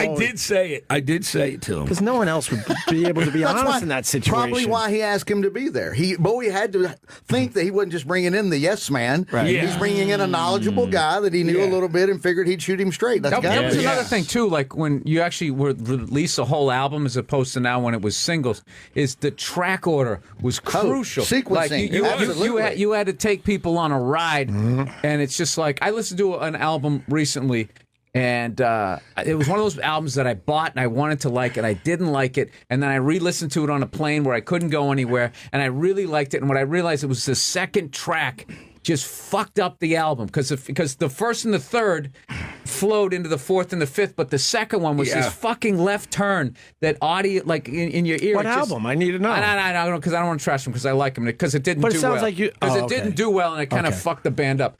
But it was the Killers. No. It's a Killers' second album. It was just one of those things, like how important that is. Sequencing and the journey it takes you on. You know, like having seen Queen in 1976, Night at the Opera here in town at the Beacon. Jesus. You know, was with the first 4 albums because they were more heavier. Like, you know, I mean, there were ballads too on there, and it was, you know, there was vaudeville sounding songs, but it was a life-changing concert for me. But I'll tell you a funny experience. So I have a guy in my band. You know, we're in junior high, and we get tickets for Aerosmith. Now I'd seen them. What album? I'd seen them rocks, and this was Draw the Line, right? So I'm excited to go. He goes and he erases the seat numbers and puts better seat numbers on the tickets. Really smart, right? So they walk us in. They walk us up and walk us right out and lock the door. And I'm like, that was fantastic. That's the concert I'm telling you. So that was funny. He's answering your question. That was answer your question, Bill. Bill Burr, I'm telling you, that's it. It was like, because my friend was a dumbass and he erased, you know, like. So they're bringing it like this way, right this way, this way. Like the ushers bringing us down on the floor. I'm like, oh, wow, this is pretty amazing. It worked. And it worked to get us outside that door and throw it out of our ass. Right on the And I'm fucking sitting out there like a teenage kid going, what the fuck? Did you trash your friend? Were you like, you piece of, did he buy dinner? You know, no, I don't know. You know, so that was another thing too, dude. That was such a fucking event. Like if you were at school and you were just like, you know, what'd you do last night? And it's crazy. You know, I saw this band or whatever. It's like, you were there. You went to the show, because like now everything's on cell phone video. You don't have to leave your fucking house. Like back then, you had to come up with a plan. You had to lie to your parents. You had to figure out who was definitely had to lie to your parents. You had to do all of this shit just to go out and get there. And, you know, you'd go down to the record store. When's the record coming out? You'd be calling them up, hounding them. You had to go down to those fucking Strawberries to get the tickets. It was the anticipation you're talking about, too. Yeah. Like, you bought, you know, tickets for these shows months in advance. It was like Dazed and Confused. We're going to get Aerosmith tickets. And it was the whole anticipation. You keep checking to make sure you didn't lose them. Somehow they got up out of your desk drawer or something. You're so about making sure they're still there. Still there. You know, you could feel them in your pocket the whole day. Yeah, and if you lost your tickets, you were fucked. Dude, one time I was going to go see that. Remember that Monsters of Rock? Yeah, of course. The one that Van Halen and Metallica was on. I got into this crew of people where I only knew one person, was the guy that I worked with. And he hung out with these biggest fucking nerds I've ever seen in my life. All I remember was one of the kids was like 20. He was already losing his hair, and he was like, and he was in the car, like putting the Rogaine like underneath like his flap of like Gene Wilder hair, rest his soul, right? And we're literally in the traffic jam to the fucking concert. He decides to make a fucking left turn to go around it. We get lost, and we fucking never make the show. What? Oh my God, you must have been. Yeah. This guy was an idiot, and this is like, there's no Google, there's no map. You know, they were just complete fuck-ups. And what was so funny was I remember we were riding in the car, and we ended up driving past this Jeep, and it was all my friends that I usually drank with. So he beeped the horn, and I waved, and I saw him wave at me and then make that face like looking at everybody else in the car going, who the fuck are these jerk-offs? And I never made it. And then I remember running into them, and they were like, dude, how sick was that show? And I was like, we didn't make it. The driver was putting Rogaine on, and he made a fucking left turn. At 20. At 20. I'm sorry. I exaggerate. It wasn't when he was driving. It was later on that night when we didn't make it. We all had to fucking like crash at one hotel room because we had no money. He was sitting Indian style on the bed. I'm already sleeping on the fucking floor, and he was sitting there, and he was going like this, like under this, like still this rubbing it in. No, that's the only time he wasn't doing it. He was driving. That's fucking ridiculous. Right. Did it in the hotel room afterwards. I kind of fast forwarded through the whole night. It still fucking kills me because that was when Metallica was. I think it was Injustice for All they were still on. Oh man! And Van Halen at that point, what album was it? It was probably before Pound Cake. It was after Dreams. It was whatever they did in '80. Finish what you started. 812. Yeah. 812. 812. Yeah. The Kiss story. Oh, the Kiss story is the best. There's plenty of stories in this book by Matt Pinfield, who we're talking to today. But can you tell Bill the Kiss? I think as a music fan, Bill appreciates the Kiss thing too. The Kiss thing was really important. I'm saving on enough stories, so don't worry. Yeah. But you know what's cool? I was working at MTV in the music department, all around the same time. And Alex Coletti, who's a guy who now produces a ton of award shows and has done so much stuff, but he did the Unplugs, walks into my office. He goes, "Man, what's wrong with the music department?" He goes, "They don't think Kiss is worthy of an Unplugged." I'm like, "What?" So I walk in and talk to my bosses, and I say, "Look, let's just put it in numbers. Every record comes out, goes gold without any promotion. That's 500,000 records sold. That's enough to say that would be a good number on the first night of an Unplugged." So they decide to do it. So we're there for that. I see that, I see where an Ace and Peter come back and they yell, because they do the reunion there halfway through the show, and they're up top, and you just hear Ace go, "Hey, you motherfuckers!" And then, basically, they play together and they decided after that to do the reunion tour. So Gene and Paul were managed by these guys who used to manage Aerosmith at the time. Steve Lieber and Krebs were their names, and they took us to lunch at Carmine's, and it was great because I got to ask him. I go, "Why does Hotter Than Hell sound so much muddier, even though I love it, than the first Kiss album?" He goes, "Well, you know what we were doing? We were making an album every 6 months. I go, but the songs are great. I love the album. I even love how nasty it sounds. Right? Because there I am. I'm a teenage kid, and you're living vicariously through all the artists that you love. And so what happens is I get a phone call from Gene saying, we documented the reunion tour, and we'd like you to do the voiceover for it. You know what I mean? Wow. So I did the voiceover for it was a double VHS. Now it's available on DVD and probably on Netflix. But it's called Second Coming. So I did the whole VO. And the funniest thing in the world was I did that at the MTV studios because he'd offered me a couple grand for it. And I said, "Dude, come on, at least $5,000. I want to be a part of your history." But he always tries to lowball you because it's going to take a lot of time. So then I get the beta tapes in the mail. Wow. Which, by the way, I never use. I just do the stuff out of that, and most of it links up. So then I had certain ones that I had to redo, you know what I mean? Because they said, "Oh, didn't link up." I'm going, "Really? How did that happen?" Because I wasn't going to rent a studio. I wasn't going to rent a studio, guys, and spend all my money linking up my thing. How did that happen? So it was hilarious. So then I do like another 30 lines. 26 would be in time with the picture, just out of luck. And then I was out there when so it was the weekend of the VMAs when Ben Stiller was doing that, like he was doing the skits on me, and I got a call from Tommy Thayer, who now plays Ace's part in the band. They wanted me to finish and come to Kiss headquarters to do the voiceover. So I went there, and then Gene took me to lunch in that Lincoln Navigator that Paul bought him. And he says, "You want to come to rehearsal?" So they're over there. We go to Cole's where they rehearsed, and we're waiting for a long time for Paul. Guy shows up with the Love Gun boots, who's like they were getting ready to wear for the Psycho Circus tour. And Gene's showing me everything around, and he and Peter and Ace and I were all talking.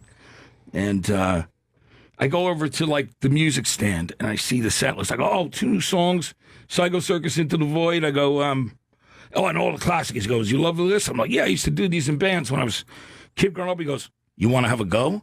So I ended up singing Rock Bottom 100,000 I years. love that one. That's a great one. Yeah, that's a great one.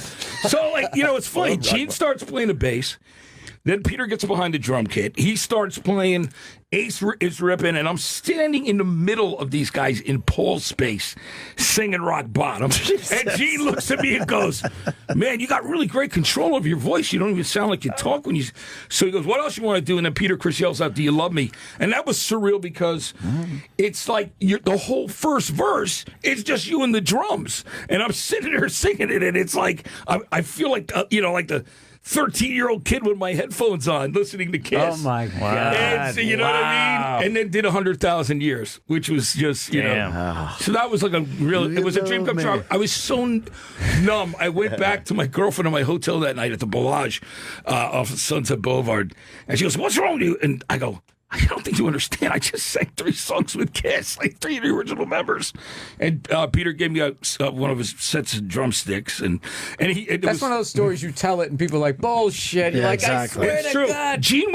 Gene has gone on radio and said the story's true. Oh, damn! Christ. There you go. That's all you need. Yeah, you know. So that's pretty cool. It's a great story. It was fun. Wonderful. It was a I couldn't sleep that night. Like I said, my girlfriend. You know what I mean? I remember those. You know what I mean, man? Like, those unplugs were like a real thing where it was like, let's see if this band really can play, because then the whole thing was like stripped down, and then you'd see people cheating and shit, and they'd not all of them pulled it off. Yeah, they reshot it. You know, they usually reshot the songs like 3 times. You know what I mean? Yeah. What was your favorite unplugged?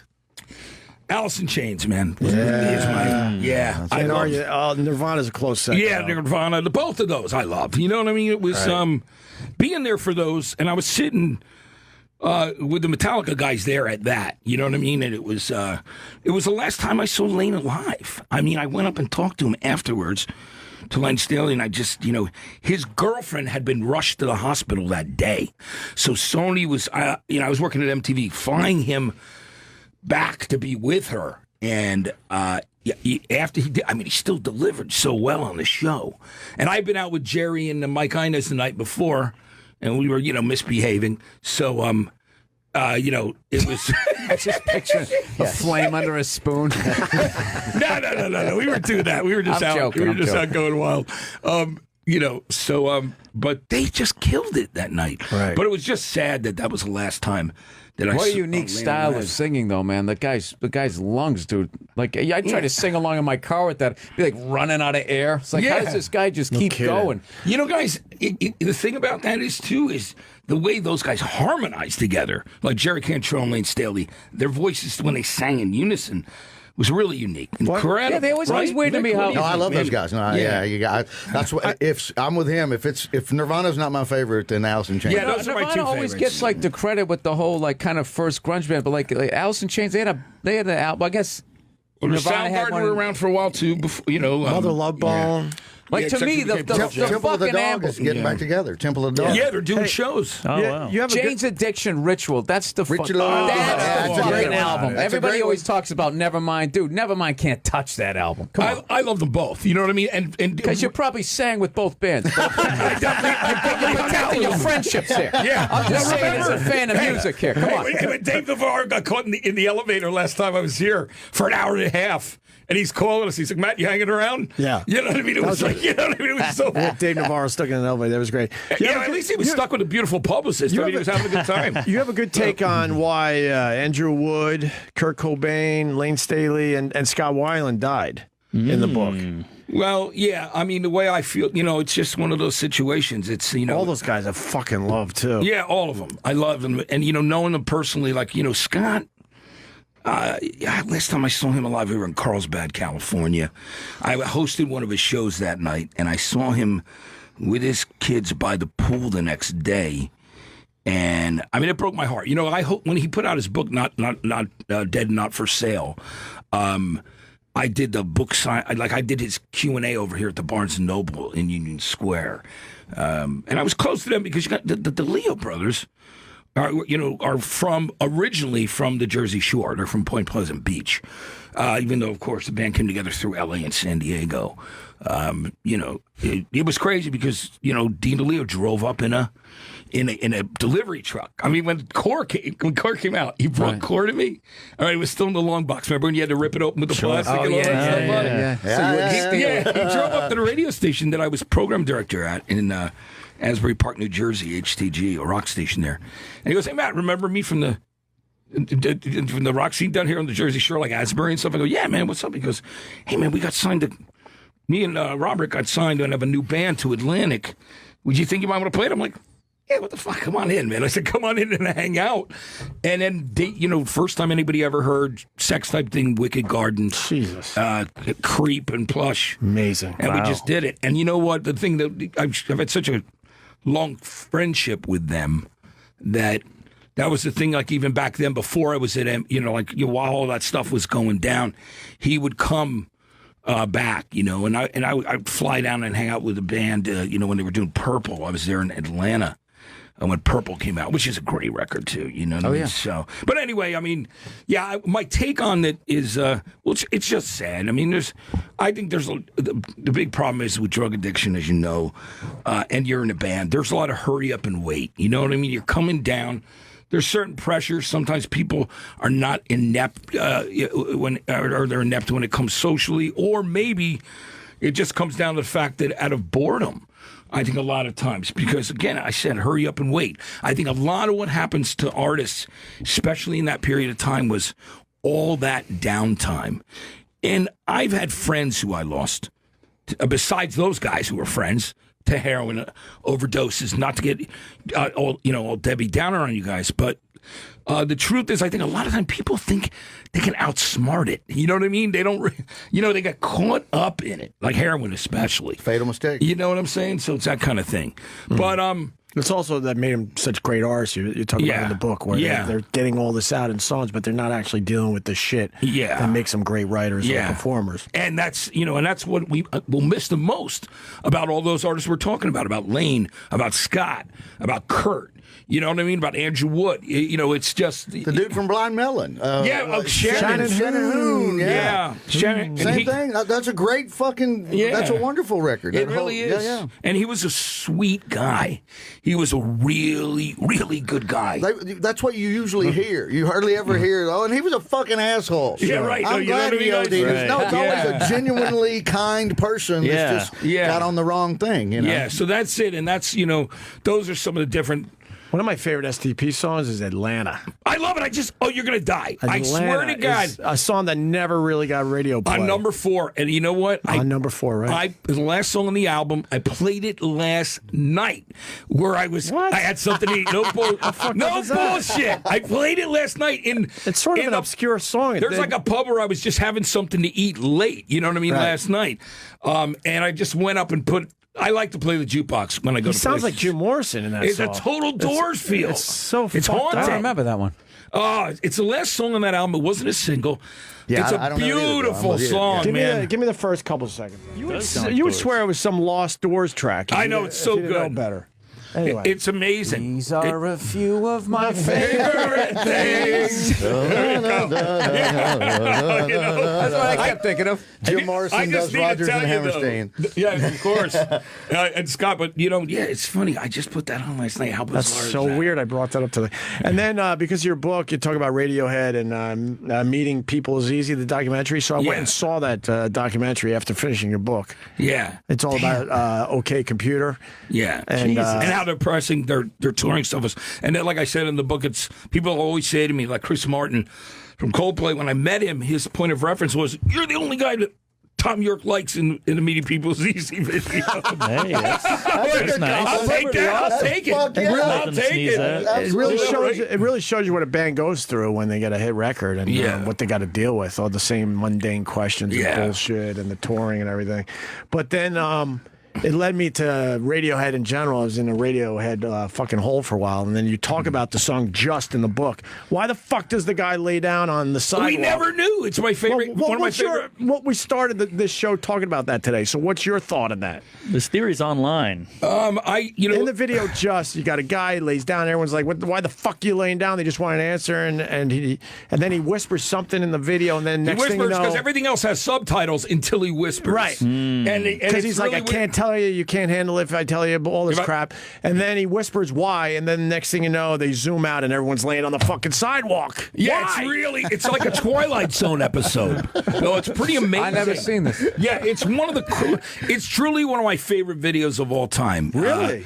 Yeah, it is, and I like a lot of them. You know, I mean, obviously, you know, from the '80s up and even '70s, because there were certainly people that were working and making videos then, and yeah, even the Stones and Beatles made like promotional. The clips. Jacksons. You ever seen everybody? Yeah, Absolutely. exactly. Dancing in the Streets? Yeah. David Bowie and Jagger. Some people didn't really. South America. That's not one of my favorite videos. I'll go down saying that's not one of my favorite videos. But I remember it debuted on Live Aid. Right. You know, which was it. But this video was, it was like a Twilight Zone episode. And in the book, as you know, I talk about how we took so much heat for sticking behind the Benz at MTV, you know, and we just said, this guy sings like he's getting attacked by bees. Yeah. Tom. Good old Tom York. Tom York. But they're only attacking him. I don't know what it is. Stinging anyone else. Nobody on the sidewalk, nobody in the band, you know? He's just doing that thing with his hands. So I got to ask. You know, I know you love U2. What are some of your favorite like go-to albums if they were like your? I love Rattlin' Home. Yeah, that's a great live record. I Isn't love it? The Bends by Radiohead is a go-to. Yeah, me too. There's a lot, I guess. Yeah. Well, because you obviously loving Waiting everything. for Columbus. Alice in Chains, Unplugged is a go-to. Yeah. I don't know the name of band. I guess I remember that. You know, well, you like that's just. He's a Zeppelin guy. I think we're all the same way. Like we all love. I love a Zeppelin guy? I love Zeppelin 2. Yeah, That's two his is my favorite. And I love Zeppelin 3. Yeah, Hey, 2 and 3 might be my favorites. I love all of them. Yeah, I do. I mean, there you 2 is great. 2 just. I love that acoustic stuff from And Zeppelin. do you guys know that the Zeppelin 2 was actually made? And this is true. Zeppelin 2 was made on the road here in America. I mean, it was like literally they recorded the entire album here, and Jimmy Page would roll with these like bundles of tape, and so they would go from studio to studio when they were on tour because they were trying to break America. So that was it. Oh no, this video! Yeah. Oh, This is one of the saddest. I can't watch It is one of the saddest. Everybody's Billy Squire shit. Come on. David Bowie and Mick Jagger, I would put that. That's even worse because it's two guys. They're just rubbing their asses together. Yes. It's like, I don't know what's going on. So wrong. Oh, it's the worst. It is Guys, bad. And whoever just yelled South America, that's the worst part of the song. South America. South America. Yeah. Yeah, well, that's LA. So I used to run to turn it off. I love both of those guys. That's You don't want to see them like that. No. You don't want to see them like that. You want to see them like doing what they do. And they gave a shout out to everybody, every city. How psyched was Keith Richards when that came out? He's like, yeah, fucker, you're coming back. That's right. 3 million hits. Every one of those is ironic. Every one. Yeah. I don't know about that. Look at all the thumbs up. Mark, it's got a lot of 4 thumbs million up. now. Yeah, exactly. That's But us. it's just. Oh, that was a rough moment. You know, First line of the song, too. Coming out around the world. Yes, you are. Now, Travis, this is the musicless music video. Yeah, last week, somebody just took the music out of the video. Right. And it's just so silly and totally worth Oh, so it's them dancing with no. It's silent. No audio. Yeah, just play it, even though it Looks is. like 57. Even though we're on radio. Let's just play Well, let's man. just see, though. So, they took the music out of this thing. Oh, they put sound effects. They did Foley.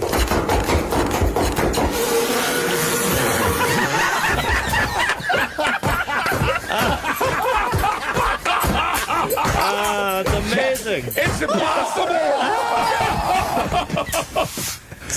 I can't, guys. I can't watch it. It's just Brilliant. That is Oh brilliant. my God. Shut it off. That is brilliant. All right, listen. Wow. We'll tweet out the video. It's hilarious. My God. It's so That's stupid. genius. Bill, guys, That's great. look at it. So good. They kind of nailed it. They really nailed every sound effect. Oh yeah, let's see their asses. Oh my God! Wow. Oh man! All right, here let's shake it up with this one. I did a run of dates in England. I got to go by Bonham's grave. Yeah, there you go. Look at that. Oh, you did? That's killer. Fantastic, That's right. Bill, man. Yeah, That's that amazing. It's great to be here on White Guy Radio. Oh man, yeah, you know. Let me see that picture. Dude, this is so cool. Yeah, that's about. And it's got the symbols there. Wow. All the sticks. I zoomed in so you could Yeah, actually man, read it, it's but I so didn't. amazing. I didn't do the fuck. Like, I don't get people do selfies in front of somebody's. It's like you're visiting the grave, but I did have to take a picture of it just because. Take a picture of it's one thing. It's different if you're like your head's in front of it. And you're No, because there's people on the internet like family photos, like yeah, he's you're like, dead. dude, the guy died Yeah. here. You know, They still put these things on the around the curve where Mark Boland. You can still. There's still like people that die from And the T-Rex. tree where it's still Mark there. died, Still there. yeah. I used to drive by it all the time whenever I'd be in London. No you know, shit, and same thing. You'd see creepazoids out there trying to do a family photo next to the tree that's where he Mark drove Boland his died. fucking You know, car. that's where He got T-Rex killed too. right there. Yeah. You went to Abbey Road. Yeah, I got to do my radio show from Abbey Road, and I was also there when I did like the American coverage for Live 8, you know, at Hyde Park. It had the best lineup, so I was like, I want to do the one in Hyde Park. Yeah, Floyd. You know what I mean? Pink Floyd, wasn't that? Yeah, I or were saw they the in show. Germany? Or that's the one? They No, were. they were there. Right. I remember interviewing David Gilmour and going, well, does this mean that you guys will get back together at some point? And he goes, no, Pink Floyd is like a pair of old shoes. He goes, they feel very comfortable. He goes, but there's something that's just out of date about it. He just basically said that to me. Because, you know, he and Roger, you know, they've had their issues over the years. You think? Yeah, so there you go. But they were great that night. They were outstanding. That was my favorite part of the whole Live 8 thing. Was those? I kept getting mad that they kept cutting away. They kept cutting. I'm like, fucking Floyd's playing for the first time, and they're cutting over to show Green Day in Germany for a second. Everybody was so pissed off that they were cutting to hosts. Yeah. Like, hey, people are buying water out here. I was In the middle of like a major performance. You're like, what? Mark Goodman got a lot of hate mail. You know, that was a crazy experience. Whoever was producing it made some serious mistakes. So what? You know what I mean? Phil Collins played in England and then flew over. Is that the same that's one? the that's original Live one. That's 8. the This was original. Live 8. You know what I mean? Yeah. From a few years ago. Yeah, where the Killers actually, I watched them do the song that they wrote that I spread in front of 100,000 people. That's it's got only to That's all right. What are you going to do? Who needs them? Yeah, you know, guys. Matt, Just money, Before we let you security. go, what Child's college fund. That's all. That's it, Bill. what music are you Mark? what music are you listening to now? Because you never I love this never stop discovering music. Yeah, you know, I thought there was something cool that Clint Eastwood said in an article recently, and it wasn't a political thing. He said, I never let the old man in the door. He goes, he's standing there, but I don't let him in the door. And for me, I agree with him that, you know, I always keep looking forward and checking out new stuff. I love new music. I love that band Royal Blood. Yeah, Royal Blood's all right. They rock, man. Two guys, I mean, they're just... Have you gotten into any of the DJ stuff or any of that stuff? I mean, you know... some of the guys are pretty cool. No, you can say no. Yeah, I mean, I'm actually... I'm not shitting it. I'm just like it's interesting to me where it's the same thing where you kind of got like everybody's like, oh, he's just up there playing records, but the more you watch, it's like no, it's the sequencing what you did. I watched this. the Steve Aoki documentary, right?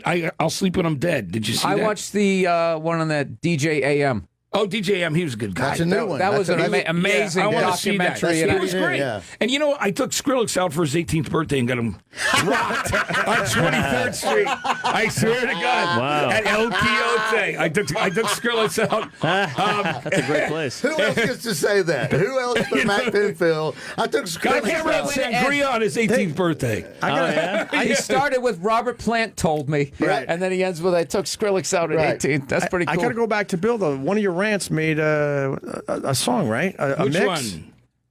Who did it? I saw it online. Don't play Was that. it Steve Aoki? Was it Cascade? Who was it? This guy's telling like Robert Plant. Geraldo had one. They co-opted a Geraldo. Yes. Yes. He got no money for that either. That was a long time ago. the fuck was that? It was a wonderful mix, and somebody just ripped it off, and took he one never of his got a shit bits. for it. Yeah. Yeah. And worked it into the song. Yeah. I forgot all about No, that. but was really cool. I was shitting. Yeah. I was making fun of DJ sort of, so then he incorporated it into a thing. So it was That thing it's you just did- a podcast. Ah. That thing you did was cool. That was good, though. Oh, You was know it? what I mean? Okay. Yeah. So Royal Blood, who else? I'm into the record company right now. I love the record company. Those guys are great. Imagine if they came out 15 years ago. Yeah, I mean, Chris, Jesus, they would have sold a shitload of records. they did a performance in the lounge that we have for the radio station in San Francisco, and the space in their music is cool. And the way they came together, the record company, because they were just a bunch of friends hanging out in Silver Lake listening to records that they loved, and then they decided, well, why don't we try and play together? What's the name of the band? I got to write this They're down. called the Record Company. A song called, it's really bluesy. It's Go Off the Ground. Rita Mae Young is a great song. Yeah, there's some great stuff. I'm trying to remember the hits now.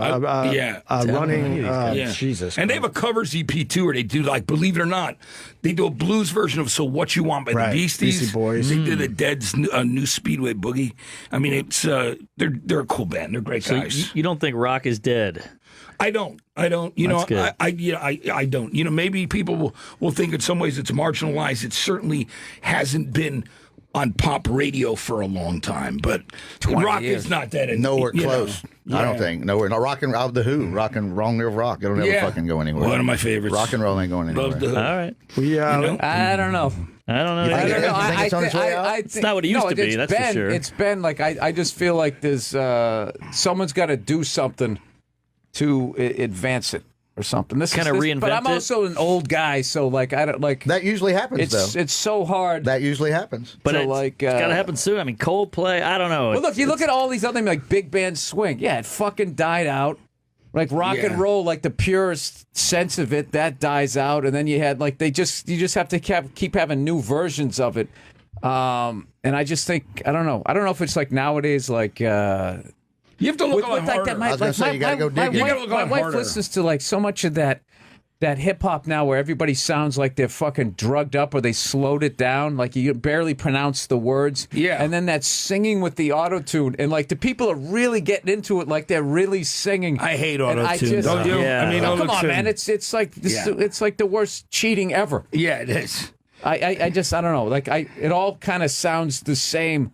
Like when she bounces between all of those guys, Drake and all those guys, they all sound like they're trying to sound like him to me. Yeah, well, I don't know shit about it, but just all. Well, auto-tune, you know, I just like you know, I'm not trying to sound like the old guy, but there are still bands out there that play and deliver it. You know what I mean?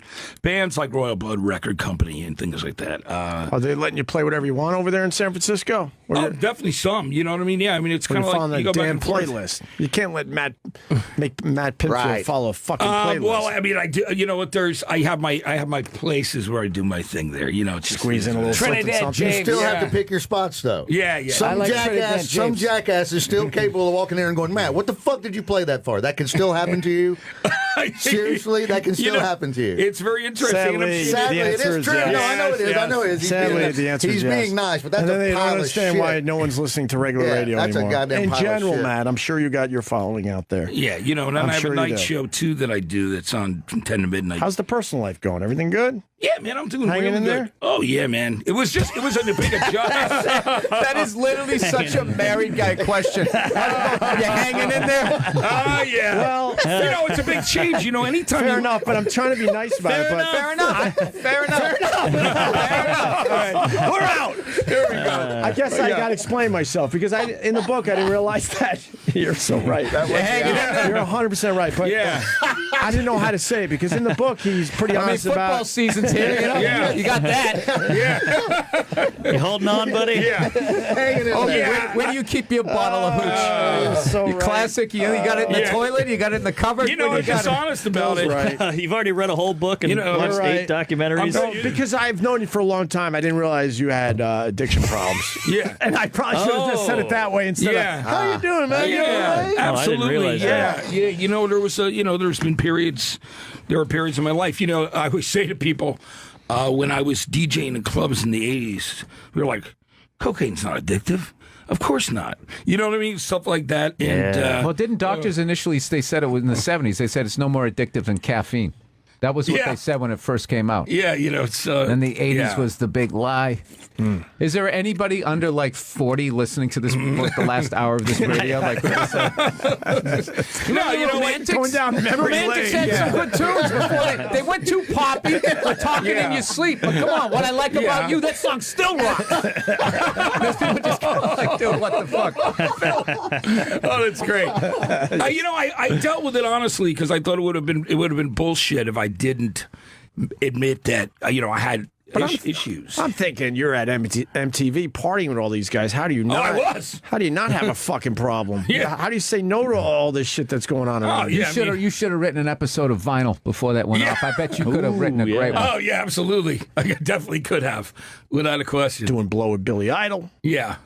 That was through that baseball bat thing. That was the funniest thing ever. You never forget it because I loved him when he was in Generation X, the punk band, and that was of course neither of us do that anymore. But I remember this guy came in and he had this thing that was a little baseball bat. He had a Red Sox one, a Yankees one, and it was like literally it was a hidden thing that you kind of scooped out of a bag of blow. It would go down and scoop it up and then you'd snort out of it. So can you imagine standing there if people got cameras now, like then, and a baseball bat in your nose. Over. I mean, at least I'm laughing about it, right? No, and it wasn't mine, and I couldn't afford this shit anyway. I mean, it was like I was a college kid DJing in clubs, so I wasn't, I couldn't afford that stuff. So, but yeah, that's what some people don't talk about when you get. I'm like 48. Is when there's so many people at my age that have just now they're sober, and there's always like a sadness I have because I still drink when I meet people, just going like, oh, that would have been a fun guy to party with. You know what I mean? It's like seeing a great athlete at the end of their fucking career, and you just missed. You're like, fuck. You missed the heydays. There's so many comics that I've run into. Is like, man, you and me would have got in trouble back in the day. I'm like, you don't got one more night in you. Are we really just gonna go back to the fucking hotel room and put on a fucking movie? Yeah. See you in the morning. See you at the fucking the waffle stand. I was joking about this in my podcast. Yeah. You know what? This is like the patheticness of fucking married, like middle age. Sometimes is me and my wife went to a party and I had made like a pie, right? And like one of the big things is once you've just completely lost yourself in a relationship, which fucking happens after a while, is when you go to a fucking an adult party and you bring something to eat. You're just sitting there waiting for somebody to eat what you made to say that it tastes good, just to validate your fucking existence. I had to literally, like, no one was eating my pie. I tried to position it. I had to take the first slice out. I took the first slice out to prime the pump. Like, you ever see these guys who like bid on their own cars at the auction trying to get it going? Like, that's what I was doing. Did you move it around the table too, so it was in the best view? I was walking around the party like, it's blueberry pie. Oh, Was it blueberry? Oh yeah, trying to get this rumor going. Oh man. I unfortunately I got to run because I got to go do Lenny Marcus's. No problem. I go for the pie every single time. What dessert was winning out? I need to know. Everybody, because in the email invite, he said bring some booze or bring a dessert, and he just really everybody went for dessert. So a lot of people they brought like donuts that they bought at a store. I'm like, what the fuck? Come on, man. Yeah. That's insulting. Yeah, I mean, you actually made the pie. Made dough. You did it and did it right. Started with a handful of wheat. Yeah. It's not that hard. Yeah. Make it dough. People get intimidated by it. We got to get Bill Burr out of here. Bill's playing the Paramount in Huntington tonight. 2 shows, 7 and 10 o'clock. 7 and 10. The podcast I'm going to take is amazing. a Zeppelin over there. It's great. The podcast is amazing. I was in a Bill Burr loop last night. The Hitler shit, the Khloe Kardashian. I just want to say this really quick because I wanted to talk to you about it, but we ran out of time. How you described Khloe Kardashian as the power forward in the family? No. Jason Lawhead. I know you gave him credit. I gave credit, because I didn't know that was going to blow up. I usually give shout outs to the guys that opened for me, trying to help them out. Now that it's a video, I felt bad about that. No, you give him credit in the video, but then what you made it your own by now. As you're continuing the train of thought, you're mentioning, instead of mentioning Khloe, you're mentioning power forwards from the past. It just had me in stitches. He told me earlier that was all to promote Jason Lawhead's comedy. I didn't know that someone was going to take that and it turns into a video. I don't want credit for that. The video I saw or heard, he absolutely gets credit. I forgot his name, so I'm glad you brought Jason it up. Lawhead. I'm glad you Cleveland's brought it up. own. Champions. Yeah, and then the Hitler stuff where Hitler made everyone fucking wait. You remember that? talking about that in, and I saw in the PBS. The charisma of Adolf Hitler. Like I saw that was the name of the show, and I was like, I got to take this. Somebody's putting a positive spin on this. I got to see it. Yeah, you're like, dude, that guy, monster fucking public speaker. Yeah. Dude, like he had like that wrestling thing where you let it simmer, and then you fucking get him going. Like that time when Hulk, remember, he ripped his shirt off on the show. Well, That was remember like also the that greatest things I Hitler ever was saw. Bill. He was getting shot up with methamphetamine. He was like the first public right. meth addict. So he was like, he was bursting out of his skin. They have the creepiest fucking clip of him where he wants to trash Jewish people, but he won't do it. So he just keeps feeding this fucking crowd. He was sitting there talking about how great Germany is and blah, blah, blah, blah, and all this stuff. And he goes, we do this, we do that, we do that thing. And he goes, but there are others among us. This is all, obviously, I don't speak German, but they're just saying, and he's going like, who, they don't have a loyalty. And he just keeps giving clues and dropping breadcrumbs. And then you just hear this fucking guy off camera. It's like this little town meeting. He just goes, Judens! Yeah. And then he just pauses, never addresses it, and then continues. So he never got busted for saying it or whatever, and he just led them right to it. And there was like some dope in the back. Oh, I know the fucking answer. And it was literally just leading the mouth breathers to what the fuck he wanted to do. I did a gig in Germany, and and I had this whole chunk trash and Hitler. I was just like, how is this going to go? Is this still hugely embarrassment? Blah, blah, blah, blah. Dude, they absolutely loved it. You can't trash the guy enough. And they loved it.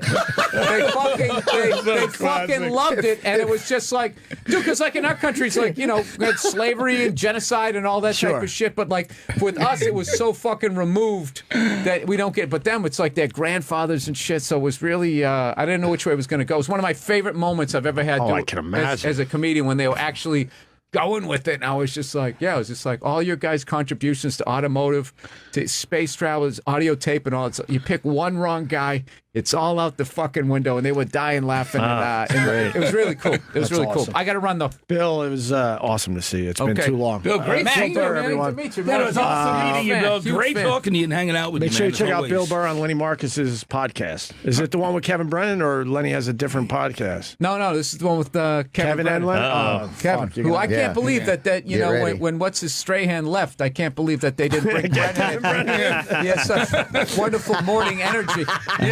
It's a great podcast because those two just He's going to shit all over us. When you mentioned you were here, he's going to shit all over us. Of course. Absolutely. All right, guys, we'll see you. Bill, thank you so much. Matt Pinfield, the book, I read the whole fucking thing in 3 days. I loved it. All these things that I've done, my insane improbable rock life. If you're into music especially, it's great. It really is. Yeah, thank you. Opie, that meant the world to me, like I said. I really did. Please take that, man. Absolutely. You got signings or anything that you need to promote? Yeah, I do. Tonight I'm in Jersey City at Word with Rob Sheffield from Rolling Stone. He's going to interview me there, and I'm out in Brooklyn at Rough Trade with Richard Barone. And then I go to Amoeba in L.A., and I do that one is going to be on Friday. And then I'm back in San Francisco Saturday at that Amoeba. And then that Tuesday night in Mill Valley, California, I'll be there with Matt Nathanson. Will be interviewing me and performing. So cool. It's very cool stuff. Mark Norman. Oh, hey. Phoenix, Stand Up Live this weekend, and Hilarities in Cleveland, and Punchline San Francisco. And listen to my podcast, Tuesdays with Stories. And Vic. I got 2 days with Kathleen Madigan, Pittsburgh and Baltimore, Omaha Funny Bone, and this weekend all over New York City. I think we did it. Why don't we end with, hey, what can I do, and get the fuck out of here? Yeah. Perfect. Hey, guys, thanks so much. I had such a great time Bill with you guys. Burr, Vic Henley, Mark Norman. Yes. What a way to come back from a very long break. Yeah, cue the Killers. We'll see you tomorrow.